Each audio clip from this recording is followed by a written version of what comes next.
అద్భుతమైన కృప. ఒక మాటలో చెప్పాలంటే సంవత్సరం వెంబడి సంవత్సరము దేవుడిస్తున్నది అది కేవలం దేవుని కృప మాత్రమే. కనుక ఈ సమయంలో మరి ప్రత్యేకంగా మీ ప్రియులు సతీష్ బాబు గారిని బట్టి అలాగే ఆశాన్ని బట్టి ప్రభుని స్తుతిస్తున్నాను.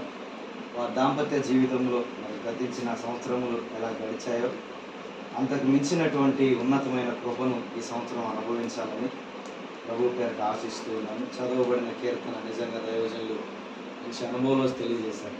సొలొమోను ఆయన అనుభవం చాలా గొప్పది. మనం చాలా అద్భుతంగా దాన్ని ఊహించుకోవచ్చు, తీసుకోవచ్చు కూడా. అక్కడ ఒక మాట అంటాడు, 29వ కీర్తన 128వ కీర్తన 3వ వచనం 4వ వచనం కూడా ఒకసారి చూడండి. నీ లోటు భార్య 4వ వచనం, యెహోవా యందు భయభక్తులు గలవాడు ఇలాగూ ఆశీర్వదించబడును అనే మాటను నేను మీకు జ్ఞాపకం చేస్తున్నాను.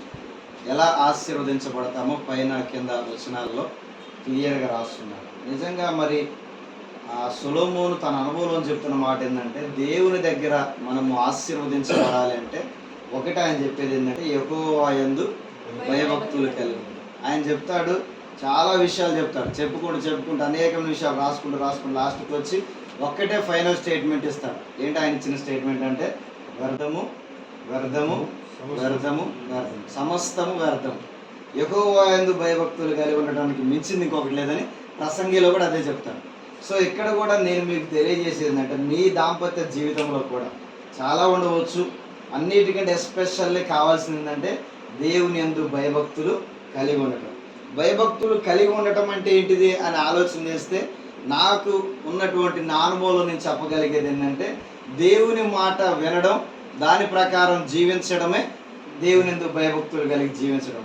భయభక్తులు కలిగి జీవించడం లేదో ఒక ప్రత్యేకమైన విద్య కాదు, అది ఒక ప్రత్యేకమైన కోర్సు కూడా దానికి ఏమీ లేదు. భయభక్తులు కలిగి జీవించడం అంటే దేవుని యొక్క మాట వినడం, దాని ప్రకారం జీవించడం.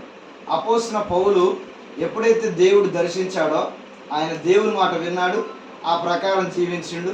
ఆయన ఎలా దీవించబడ్డాడో, ఆయన జీవితం ఎలా మార్చబడిందో మనకు తెలుసు.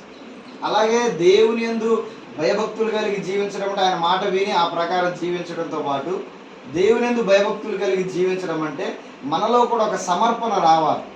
అదే నిజంగా దేవుని యందు భయభక్తులు కలిగి జీవితం. నిజంగా మరి ఈ 10వ సంవత్సరం మీ జీవితంలో ఒక అంటే ఏమంటారు దాన్ని, 10 సంవత్సరాలకు ఒక దశాబ్దం అంటారా? అంతే కదా, దశాబ్దం. ఒక దశాబ్దం చివరి సంవత్సరం ఇది. కనుక ఈ మొదటి దశాబ్దానికి ఈ చివరి సంవత్సరం మీ జీవితాంతం గుర్తుండే సంవత్సరంగా మార్చబడేటట్టుగా దేవుడు మిమ్మల్ని బ్లెస్ చేయాలంటే మొట్టమొదటిగా మీరు చేయాల్సిన పని ఏంటంటే, యెహోవా యందు భయభక్తులు కలిగి జీవించడం. అంతకు మించినటువంటి గొప్ప మాట నేను చెప్పడానికి కూడా నా దగ్గర ఏమీ లేదు. అలా మీరు చేయగలిగితే మీ లైఫ్లో ఎవరు ఊహించినటువంటి, మీరు ఊహించినటువంటి ఎక్కడ మీరు చూడని బ్లెస్సింగ్స్ మీరు చూస్తారని ప్రభు పేరిట మనవి చేస్తున్నాను. అలా జీవించాలని కూడా నా ప్రార్థనలో జ్ఞాపకం చేసుకుంటానని ప్రభు పక్షాన మనవి చేస్తూ, మీ జీవిత కాలం అంతా